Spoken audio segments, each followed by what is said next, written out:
إن الحمد لله نحمده ونستعينه ونستغفره ونعوذ بالله من شرور أنفسنا ومن سيئات أعمالنا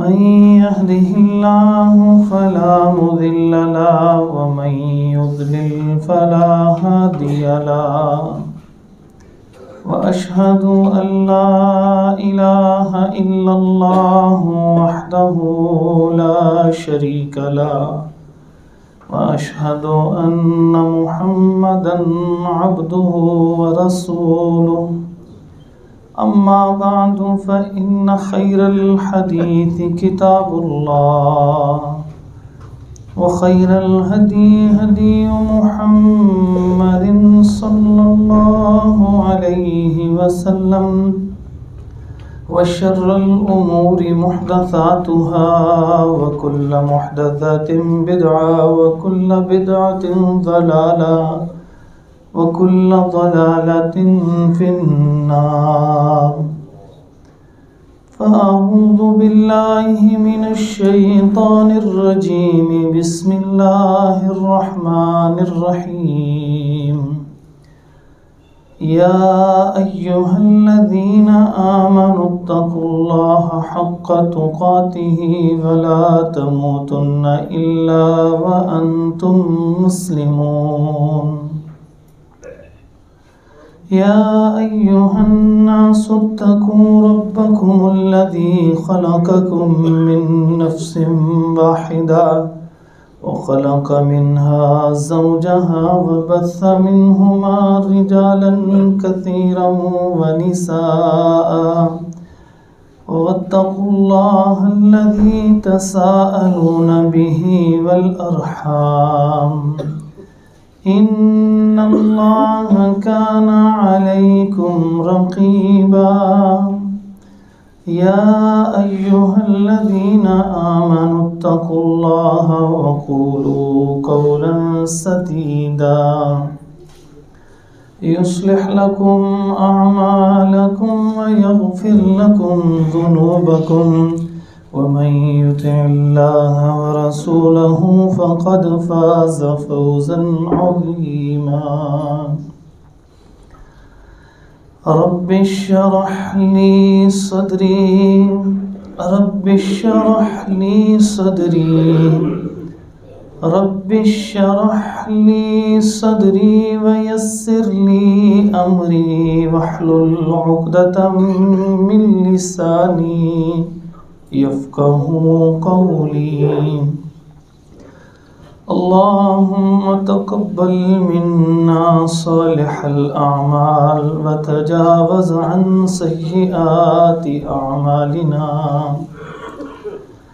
قال تبارك وتعالى في كلامه المجيد فأعوذ بالله من الشيطان الرجيم بسم الله الرحمن الرحيم يا أيها الذين آمنوا لا تتبعوا خطوات الشيطان ومن يتبع خطوات الشيطان فإنه يأمر بالفحشاء والمنكر ولولا فضل الله عليكم ورحمته ما زكى منكم من أحد أبدا ولكن الله يزكي من يشاء والله سميع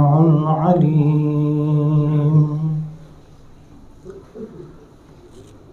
سورۃ النور آیت نمبر 21 سے آج آغاز کر رہے ہیں۔ سورۃ نور کی آیات، اس کی وضاحت، اس کی تفسیر کے دوران ہی ایک مسئلہ سامنے آیا تو پھر اس کے اوپر آپ کے سامنے 2 خطبات ذکر کیے تھے کہ مشترکہ خاندانی نظام کے اوپر شریعت نے کیا رہنمائی کی ہے۔ تو اب اسی سلسلے کو دوبارہ شروع کرتے ہیں جو سورۃ نور کے احکامات کے حوالے سے اللہ تبارک و تعالیٰ نے ہماری رہنمائی کی ہے۔ اللہ تعالیٰ ارشاد فرماتے ہیں یا ایھا الذین آمنو، اے وہ لوگوں جو ایمان لائے ہو، لا تتبعوا خطوات الشیطان، شیطان کے قدموں کی پیروی نہیں کرنی۔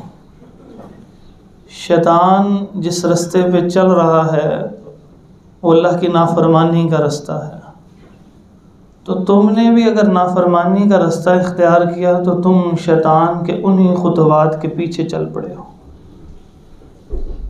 اس نے سجدے سے انکار کیا، تم نے سجدے سے انکار نہیں کرنا۔ وہ اللہ کے آگے بول پڑا، تم نے نہیں بول پڑنا۔ اس نے رب کا انکار کیا، تم نے نہیں انکار کرنا۔ اس نے اللہ کے حکم کو ہلکا جانا، اللہ کے عذاب سے غافل ہوا، تم نے اللہ کے حکم کو ہلکا نہیں جاننا، اس کے عذاب سے غافل نہیں ہونا۔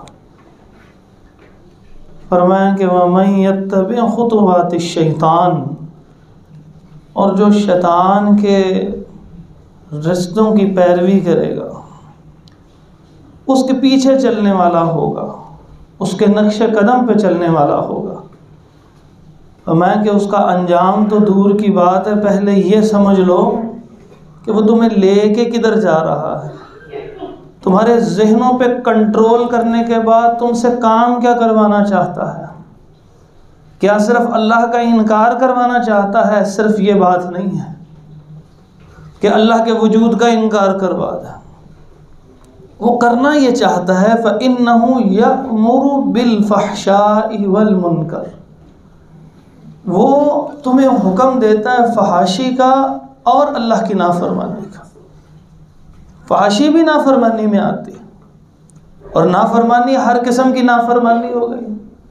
نماز سے روک رہا ہے، زکوٰۃ سے روک رہا ہے، عبادات سے روک رہا ہے، روزے چھوٹے ہوں یا بڑے ہوں تصور ڈال دے گا اس کا فائدہ کوئی نہیں ہے۔ حج سے روک رہا ہے، نیک آدمی کو حج سے روکنے کے لیے تصور ڈالتا ہے کہ کسی شخص کی کوئی خاص مدد کر دو، تو وہ حج کے پیسوں سے مدد کرنے کے لیے اس کو اکسا دیتا ہے۔ یہ نہیں کہتا کہ حج کے لیے الگ کر لو، غریب کی مدد کے لیے الگ کر لینا، اس نیکی سے نکال کے ادھر لے کے آنے کی کوشش کرتا ہے، اور پھر تمہیں اکسانے کی کوشش کرتا ہے کہ تم حقوق ادا نہ کرو، تم لوگوں کا مال جو ہے وہ جس طرح چاہے ہضم کر لو۔ پھر وہ ایک تسلی تمہارے دماغوں میں انسانوں ڈال دیتا ہے کہ قیامت کا دن ہوگا جب مجھے یہ مال دینا پڑے گا تو میرے بھی تو کئیوں نے مال کھائے ہیں، وہاں سے لے کے ادھر دے دوں گا۔ تو ایسے ایسے تصورات ذہن میں ڈال کے اکساتا ہے۔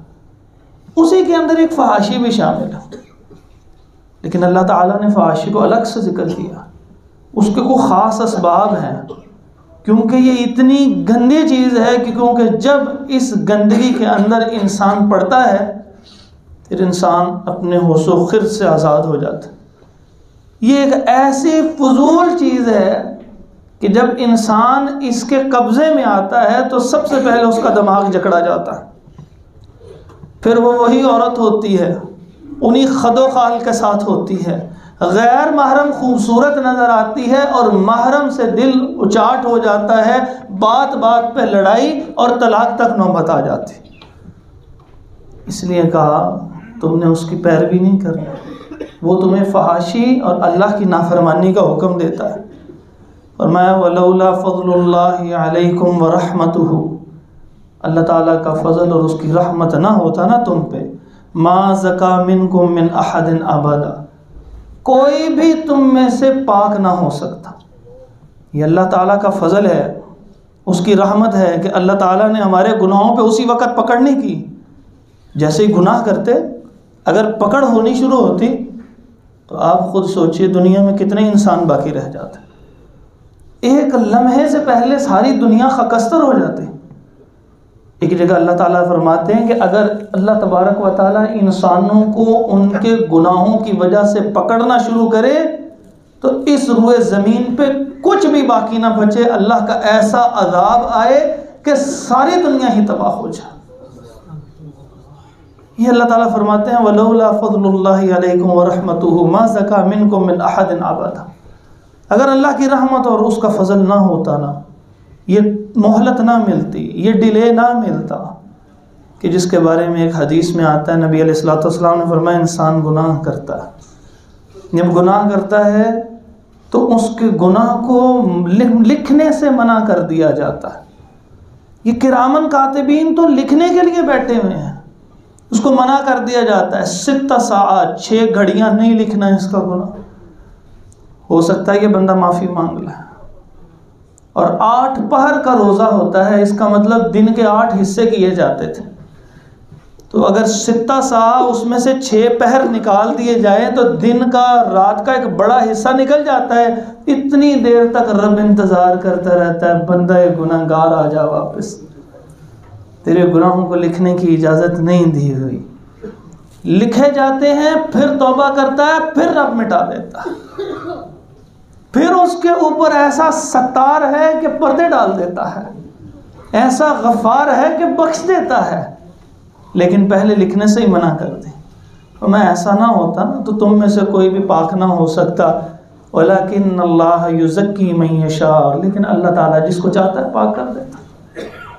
واللہ سمیع علیم، اور اللہ تعالیٰ خوب سننے والا، خوب علم والا ہے۔ پہلے آسمان کے اوپر، دوسرا، پھر تیسرا، پھر چوتھا، پھر 5واں، پھر 6واں، پھر 7واں، پھر وسع کرسیہ السماوات والارض، اس کی کرسی نے گھیرا ہوا ہے آسمان و زمین کو، اللہ کا عرش، اور پھر اللہ وہاں سے اللہ سن رہا ہے، وہاں سے اللہ ہر ایک کو دیکھ رہا ہے، انسان کے دلوں کے حال تک سے واقف ہے، ان چیزوں سے بھی واقف ہے جو انسان خود کر کے بھول چکا ہے، وہ میرے اللہ کو پتا ہے۔ فرمایا کہ واللہ سمیع علیم، اللہ خوب سننے والا، خوب علم والا ہے۔ پھر وہ جو پیچھے واقعہ گزرا تھا کہ سیدہ عائشہ رضی اللہ تعالیٰ عنہ کے اوپر بہتان باندھا گیا تھا، اور کتنا عرصہ جو ہے وہ پریشانی میں انہوں نے گزارا، اور جو مستح تھے وہ خواہ اتنے جلیل القدر واقعات میں پہلے شامل رہے تھے، لیکن اس غلطی کے اندر وہ شامل ہو گئے، تو اس وجہ سے ابو بکر رضی اللہ تعالیٰ جو ان کا ماہانہ وظیفہ دیتے تھے نا، اس کو روک لیا۔ اس کے اندر صلہ رحمی کا ایک بہت بڑا پہلو ہے۔ جب حضرت ابو بکر رضی اللہ تعالیٰ نے وہ روک لیا کہ یہ تو میری بیٹی کے لیے ایسے الزامات لگانے والوں کے ساتھ مل چکے ہیں، اور قسم کھا لی کہ اللہ کی قسم میں آپ کو کبھی اب کچھ نہیں دوں گا، کوئی ماہانہ وظیفہ نہیں دوں گا، تو اللہ تبارک و تعالیٰ نے ارشاد فرمایا وَلَا يَأْتَلِ أُولُو الْفَضْلِ مِنْكُمْ وَالسَّعَةِ، کہ عظمت والے اور مال والے ہرگز قسم نہ کھائیں، ایلا قسم کو کہتے ہیں، أَن يُؤْتُوا أُولِي الْقُرْبَى وَالْمَسَاكِينَ وَالْمُهَاجِرِينَ فِي سَبِيلِ اللَّهِ، کہ وہ قریبیوں، مسکینوں اور اللہ کے راستے میں ہجرت کرنے والوں کو کبھی کچھ نہیں دیں گے۔ کوئی صورت ہو جائے آپ مال نہیں روک سکتے۔ جب اللہ تبارک و تعالیٰ نے پاکیزگی خود بیان کر دی ہے تو اب یہ قسم باقی نہیں رہے گی۔ وَلْيَعْفُوا وَلْيَصْفَحُوا، ان کو چاہیے کہ معاف کر دیں اور درگزر کر دیں۔ کام تو حضرت ابو بکر رضی اللہ تعالیٰ عنہ نے، قسم تو انہوں نے کھائی تھی، تمام امت پہ احسان کرتے ہوئے ایک بہت بڑی عافیت والا معاملہ کر دیا۔ اللہ تعالیٰ کہتے ہیں اَلَا تُحِبُّونَ أَن يَغْفِرَ اللَّهُ لَكُمْ، کہ تم پسند نہیں کرتے کہ اللہ تعالیٰ تمہارے گناہوں کو معاف کرتے۔ جب حضرت ابو بکر صدیق رضی اللہ تعالیٰ عنہ نے یہ بات سنی، مانے لگے انی احب ان یغفر اللہ لی، کہ میں پسند کرتا ہوں کہ اللہ تعالیٰ مجھے معاف فرما دے۔ انہوں نے پھر وہ جتنے ماہ کا وظیفہ رہتا تھا وہ بھی واپس کر دیا، کہ جس وقت آپ کسی شخص کو مال دے رہے ہیں، اس کی غلطی کی وجہ سے، اس کی خرابی کی وجہ سے آپ اس سے ناراض ہیں، کوئی ذاتی بات تو ہے نہیں تھی، رسول اللہ صلی اللہ علیہ وسلم کے گھر پہ بہتان لگا ہے تو روک لیا تھا، تو وہ منع للہ بھی ہو سکتا تھا، کہا نہیں آپ نے ان سے مال نہیں روکنا۔ اور بعض روایات میں یہاں تک آتا ہے کہ انسان کو جب تنگی کا سامنا کرنا پڑتا ہے تو اس کے کئی اسباب میں سے ایک سبب یہ بھی ہوتا ہے کہ اگر اس نے کہیں ماہانہ وظیفہ لگایا ہوتا ہے وہ اس کو روک لیتا ہے، جب وہ اس کو روکتا ہے رب کی طرف سے وہ رک جاتا ہے اس کا مال۔ انسان اور روکتا ہے اور مال رک جاتا ہے، اور روکتا ہے کہ میں کسی طرح اپنے پچھلے اخراجات ہی پورے کر لوں، اللہ کی طرف سے روک لیا جاتا. اور جب انسان بے دریغ خرچ کرتا اللہ تعالیٰ کی طرف سے بے دریغ ملتا. اللہ تعالیٰ بھی اس طرح عطا فرماتا ہے کہ حدیث میں ہے کہ جب بغیر گنے دیتے ہو تو رب بھی اسی طرح عطا فرما دیتا ہے. اور رب کے خزانے تو ختم ہونے والے نہیں ہیں. تو اس لیے جب کوئی بندہ آپ سے کوئی بدسلوکی بھی کرتا ہے لیکن ہے غریب، مال نہ اس سے روکیے، مال نہ اس سے کبھی بھی روکیے، کیونکہ جو شخص یہ چاہتا ہے اللہ تعالیٰ اس کو بخش دے، اس کو چاہیے کہ وہ اپنا مال ان غرباء تک پہنچائے. واللہ غفور الرحیم، اللہ تعالیٰ خوب بخشنے والا، خوب رحم فرمانے والا. فرمایا ان الذین یرمون المحصنات الغافلات المؤمنات، وہ لوگ کہ جو رمی، جس وقت حاجی حج پہ جاتے ہیں وہ کنکری پکڑ کے وہ اس شیطان کو، جس کو ہم شیطان کہتے ہیں، اس کو جمرہ کہتے ہیں، اس کو ایسے کنکریاں مارتے ہیں. اس کو رمی جمرات کہتے ہیں کہ جمرات کو رمی ایسے مارنا. تو اب یہ جو منہ سے الفاظ مارتے ہیں دوسرے کے لیے بہتان کے، کہ جیسے کہہ دینا اشاروں سے، آنکھ کے اشارے سے کہ وہ دیکھو جی وہ خاتون ایسی ہے، یا اس کے بارے میں بات کرنی شروع کر دینی.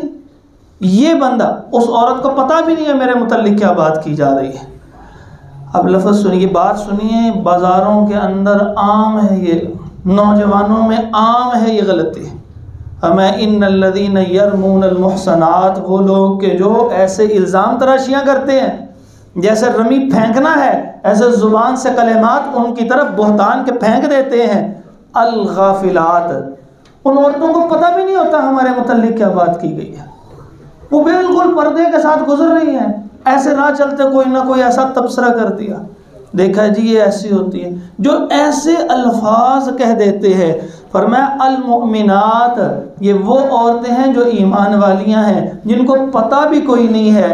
اور ان عورتوں، پاک دامنہ عورتوں کے لیے جب یہ جملہ کہو گے، فرمایا لعنوا فی الدنیا والآخرہ، دنیا آخرت کی لعنت کر دی گئی، ان کے اوپر لعنت کر دی گئی، دنیا کے اندر بھی اور آخرت کے اندر بھی لعنت کر دی گئی. ایک لمحے کا تبصرہ انسان کو کہاں سے کہاں لے جائے. کبھی زندگی میں اپنے سے حقیر کی کسی کو مت سمجھیے گا. اللہ نے آپ کو توفیق دی ہے، آپ وضو کرتے ہیں، آپ پاک لباس پہنتے ہیں، پاک کھانا کھاتے ہیں، پاک رزق کماتے ہیں، اولاد بڑی اچھی ہے، مسجد کی طرف آتے ہیں، لیکن اگر ایک لمحے کے لیے بھی کسی کو اپنے سے حقیر سمجھ لیا، سمجھ لیجئے کہ بیڑا غرق ہونے کی آغاز ہو چکا. اب جہاں مرضی ہوں، آپ حج کر کے لوٹے ہوں، ایسے لوٹے ہوں کہ جیسے اس دن تھے کہ جس دن ماں نے جنم دیا تھا، اس طرح گناہوں سے پاک ہو. کسی انسان کے متعلق، کسی ایسے شخص کے متعلق یہ جملہ کہہ دیا تو آپ سمجھ لیجئے کہ تنزلی کا آغاز شروع ہو جائے گا. اللہ تعالیٰ اس تنزلی سے بچا کے رکھے. دو واقعات آپ کو مختصراً ذکر کرنے لگا. رسول اللہ صلی اللہ علیہ وسلم کے ابتدا کے وقت کے ایک صحابی تھے. اب اس واقعے کو ذرا ہضم کیجئے گا، یہ مشکل سی بات کرنے لگا ہوں. ابتدا کے وقت کے ایک صحابی تھے، حبشہ کی طرف ہجرت ہوئی، چلے گئے، اللہ کے نبی صلی اللہ علیہ وسلم نے اجازت، ادھر گئے، مرتد ہو گئے، عیسائی ہو گئے، اسی حالت میں فوت ہو گئے. ایمان اتنا قیمتی ہوتا ہے کہ آخری سانس تک ایمان رہے گا تو پھر رہے گا. اس لیے علماء نے جو صحابی کی تعریف لکھی ہے نا، وہ یہ لکھی ہے کہ جس نے حالت ایمان میں مجلس رسول صلی اللہ علیہ وسلم میں حاضری دے لی، خواہ وہ نابینا، اس نے تو دیکھا نہیں ہے، حاضر ہو گیا. اگر وہ بہرا اور اس نے سماعت نہیں کی، حاضر ہو گیا مجلس میں، اور اس کی زندگی کا خاتمہ بھی ایمان کے اوپر ہوا. فرمایا وہ صحابی ہے جن کے متعلق فرمایا گیا ہے کُلًّا وعد اللہ الحسنى، ان ہر ایک کے لیے اللہ تعالیٰ نے بہترین وعدہ کیا ہے، ان کے لیے ہے رضی اللہ عنہم ورضوا عنہ. چلا گی. تو اس لیے جب کسی کی میت جنازہ پڑھتے ہیں نا، اس میں ہم یہ جملہ کہتے ہیں اللہم من احییتہ منا فاحیہ علی الاسلام ومن توفیتہ منا فتوفہ علی الایمان. اللہ زندہ رکھی ہم میں سے جس کو بھی اب اسلام پہ رکھیں. اللہ جس کو موت آئے، اللہ ایمان کی حالت میں آئے. الاعتبار بالخواتیم، انسان کے خاتمے کا اعتبار ہوتا ہے۔ اللہ تبارک و تعالی جو ہے وہ ہم سب کو خاتمہ بالایمان فرمائے۔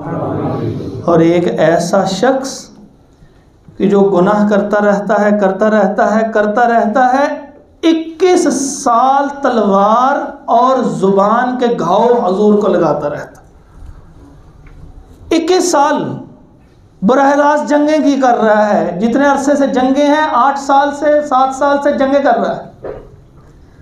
فتح مکہ کے موقع پہ سب نے ہتھیار پھینک دیے، یہ اکیلا ہتھیار تلوار لے کے کھڑا ہے، اور 13 سال باپ کے ساتھ مل کے حضور کو گھاؤ دیتے رہے۔ جب اللہ تبارک و تعالیٰ نے توفیق دی، کلمہ پڑھ لیا، وہی اکرمہ رضی اللہ تعالیٰ عنہ ہو گئے۔ کسی کو حقیر نہ سمجھے، کسی زندہ انسان کے اوپر چاہے کافر ہے اس وقت لعنت نہ کیجیے، ہو سکتا ہے اللہ نے اس کے زندگی میں ایمان لکھا ہو۔ البتہ اگر کوئی ایمان والے مسلمانوں کو تکلیف پہنچا رہا ہے اور مسلمانوں کو بے دردی سے قتل کی کر رہا ہے، پھر ان کو ایسا کہا جا سکتا۔ تو کسی کو حقیر نہ سمجھو، ہو سکتا ہے اللہ تعالیٰ نے اس کی زندگی میں کوئی ایسا ٹرننگ پوائنٹ رکھا کہ جس کے بعد وہ بدل جائے اور اللہ کا نہایت قریبی مقرب بن جائے۔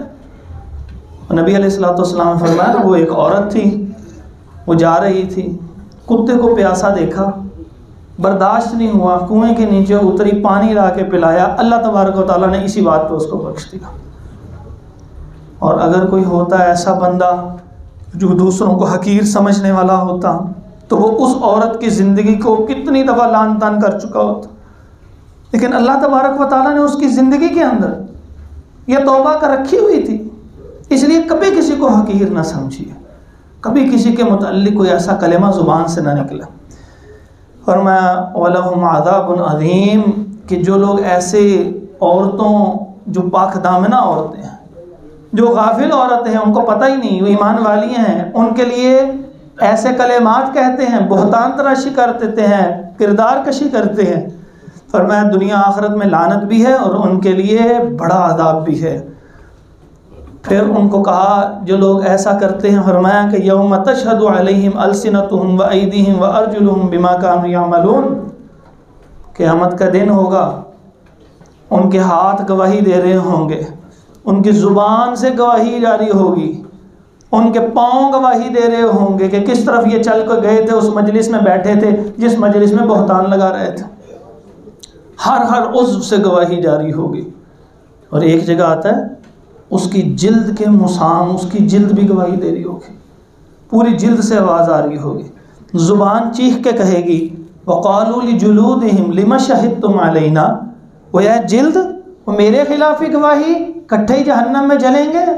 وہ کہیں گے نہیں، انتقن اللہ انتق کل شیء، جس رب نے سب کو بولنے کی طاقت دی تھی آج مجھے بھی بولنے کی طاقت دی، میں جھوٹ نہیں بول سکتا۔ فرمایا کہ جو وہ عمل کرتے ہوں گے اس کی گواہی دیں گے۔ اور کچھ بندے ایسے ہوں گے یومئذ یوفیہم اللہ دینہم الحق، اس دن اللہ انہیں ان کا صحیح پورا بدلہ عطا فرما دے گا۔ وَيَعْلَمُونَ أَنَّ اللَّهَ هُوَ الْحَقُّ الْمُبِينُ، اور وہ جان لیں گے کہ اللہ ہی حق ہے جو ظاہر کرنے والا ہے۔ پھر اللہ تبارک و تعالیٰ نے 2 اصول ذکر کر دیے۔ پہلا اصول فرمایا الخبیثات للخبیثین اعاذنا اللہ منہ والخبیثون للخبیثات، جو برے مرد ہیں ان کے لیے بری عورتیں ہیں، جو بری عورتیں ہیں ان کے لیے برے مرد ہیں، اور جو برے مرد ہیں ان کے لیے بری عورتیں ہیں۔ یہ خبیث کا لفظ گندگی کے لیے بولا جاتا ہے، خرابی کے لیے بولا جاتا ہے۔ واش روم میں داخل ہوتے ہیں اس سے پہلے کیا پڑھتے ہیں؟ اللہم انی اعوذ بک من الخبث والخبائث، تو اس کو خبیث کہتے ہیں۔ ہماری اردو کے اندر بھی، پنجابی میں بھی یہی لفظ بولا جاتا ہے نہایت برے کے لیے۔ فرمایا جو بری عورتیں ہوتی ہیں ان کے لیے برے بندے ہیں، اور جو برے بندے ہیں ان کے لیے بری عورتیں ہیں۔ اور دوسرا اصول والطیبات للطیبین والطیبون للطیبات، پاکیزہ عورتوں کے لیے پاکیزہ مرد ہیں اور پاکیزہ مردوں کے لیے پاکیزہ عورتیں ہیں۔ تو ہم اپنے گریبانوں میں جھانک کے دیکھیں، ہم جو مرضی گناہ کرتے رہے، ہمیں کردار ایسا چاہیے کہ گویا کسی صحابیہ کا پاک دامن کردار ہو، اور اپنے کردار کے اوپر اگر ہم نگاہ دوڑائیں تو من حیث القوم ہمارا سر جھک جائے شرم سے کہ اللہ کو تو سب کچھ پتہ، لیکن ہم اپنی پاکی کتنی بیان کرتے ہیں.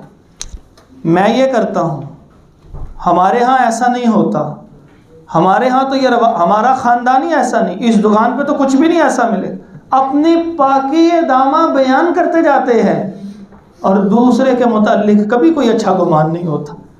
تو اصل میں کیا ہوتا ہے؟ اللہ تعالیٰ فرماتے ہیں کہ اللہ تعالیٰ جانتا ہے کہ جس وقت تم ماں کے پیٹ میں تھے، اللہ اس وقت سے تمہیں جانتا، ایک ایک لمحے کو جانتا ہے. اللہ نے تمہیں تخلیق کیا ہے، اللہ اتنا العلیم ہے کہ اس کو پتا تھا تم نے اپنی مرضی سے کیا کیا کام کرنے ہیں. تو اللہ تعالیٰ نے وہ لکھوا دیے ہیں کہ اس بندے نے اپنی مرضی سے یہ کام کرنے ہیں، اور تقدیر یہ ہے کہ وہ کام بدلیں گے نہیں، یعنی اللہ کا علم غلط نہیں ہو سکتا کبھی بھی. اور پھر پاکی دامہ بیان ہوتی ہوں اور دوسرے کے کردار کے اوپر انگلی اٹھاتے ہوں. اسی بات کے تناظر میں ایک اور بات بطور گرہ میں آپ کے سامنے ذکر کرتا ہوں. بیٹی کا رشتہ ہو یا بیٹے کا رشتہ ہو، جب ہم دیکھنے جاتے ہیں تو اس وقت ہم نے ایک سانچہ بنایا ہوتا، اس سانچے پہ فٹ آنا چاہیے. اس کے قد کو، اس کے خد و خال کو، اس کے رنگ کو، اس کی تعلیم کو، اس کے مالی حیثیت کو، ہر چیز کا سانچہ ہے. اس سانچے کے مطابق چاہیے، اپنی طرف دوسری طرف کا اس سانچے کے مطابق کچھ بھی نہ ہو. اس لیے نبی علیہ الصلوۃ والسلام نے ارشاد فرمایا تھا، لا یؤمن احدکم حتی یحب لاخیہ ما یحب لنفسہ. تم میں سے اتنی دیر تک کوئی مومن نہیں ہو سکتا جب تک وہ اپنے بھائی کے لیے وہ پسند نہ کرے وہ اپنے لیے پسند کرتا ہے. کیا وہ اپنی بیٹی کے لیے یا اپنے بیٹے کے لیے یہ پسند کرتا ہے کہ کوئی سانچہ لے کے آ جائے، اس سانچے میں سے گزار لیا جائے، جو ٹھیک ہے پھر وہی قبول کیا جائے؟ لیکن اللہ کے نبی صلی اللہ علیہ وسلم نے اسباب ذکر کیے. فرمایا کسی عورت سے اس کی خوبصورتی کی وجہ سے نکاح کیا جاتا ہے، یا اس کے مال کی وجہ سے نکاح کیا جاتا ہے، یا اس کے نسب کی وجہ سے نکاح کیا جاتا ہے، اس کے دین کی وجہ سے. ہمیں دین کو مقدم کر لو، دین کو بنیاد بنا لو. شکل و صورت تو بعد میں بھی خراب ہو سکتی ہے کسی وقت، اللہ محفوظ رکھے. مال تو آنا جانا ہے، تلک الایام نداولھا بین الناس، ایسے پلٹی کھا جاتا ہے، دن سے رات اور رات سے دن ہوتا چلا جاتا ہے. مال آتا ہے امیر سے غریب، غریب سے امیر ہوتا جاتا ہے. کئی ایسے افراد بھی دیکھے ہیں کہ اپنی ہی دکان پہ بعد میں ملازم ہو گئے. یہ اللہ تبارک و تعالیٰ ہے، دن پھیرتے رہتے ہیں. بیٹی جب تک گھر میں موجود تھی اللہ تعالیٰ نے بڑا مال دیا ہوا تھا، شادی کی دوسری جگہ گئی، وہ اپنا رزق ساتھ لے گئی، وہ امیر ہو گئے اور یہ پلٹی کھا کے غریب ہو گئے. اس وجہ سے ان کو بنیاد نہ بناؤ، بنیاد دین کو بناؤ. جس کے ساتھ زندگی بسر کرنی ہے اس میں دین ہونا چاہیے. فرمایا اولئک مبرؤون مما یقولون، یہ بالکل بری ہیں اس چیز سے کہ جو برے لوگ الزامات لگاتے ہیں. لہم مغفرۃ و رزق کریم، اور ان نیک لوگوں کے لیے بخشش بھی ہے اور عزت والا اجر بھی ہے اور رزق بھی ہے.